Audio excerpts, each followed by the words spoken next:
Another success story. కస్మో walking tech Mahendra and salary వచ్చేసి 23,000. Tuesday రోజు కాంటాక్ట్ అయ్యారు. మోడిగేషన్ లోన్ కావాలి, సమ్ ప్రాపర్టీ సేల్ కి వచ్చింది, ఇమీడియట్లీ తీసుకోవడానికి అర్జెంట్ అమౌంట్ కావాలి అని చెప్పారు. బట్ మోడిగేషన్ లోన్ కి అప్లై చేస్తే మినిమం 15 to 20 days అవుతుంది అండ్ లెంతీ ప్రాసెస్, డాక్యుమెంట్స్ కూడా చాలా కావాల్సి ఉంటుంది. మేడం ఏం చెప్పారంటే మా దగ్గర కోప్లికెంట్ గా చేయడానికి ఎవరు లేరు, వాళ్ళ పేరెంట్స్ ఏజ్డ్ పర్సన్స్. మేడం తో మాట్లాడి మోడిగేషన్ లోన్ కన్నా పర్సనల్ లోన్ తీసుకొని మామని సజెస్ట్ చేసాం. Welcome to easy loan hub.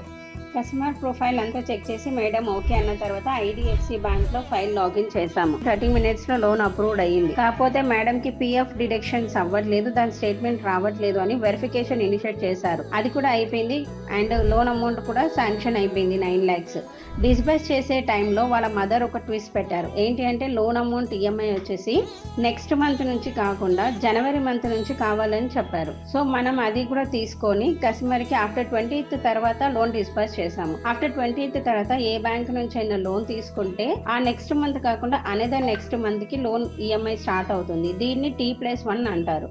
So మీకు ఎలాంటి సిచ్యువేషన్ లో ఉన్నా, ఎలాంటి లోన్స్ కావాలి అనుకున్నా మమ్మల్ని సంప్రదించండి. Thank you.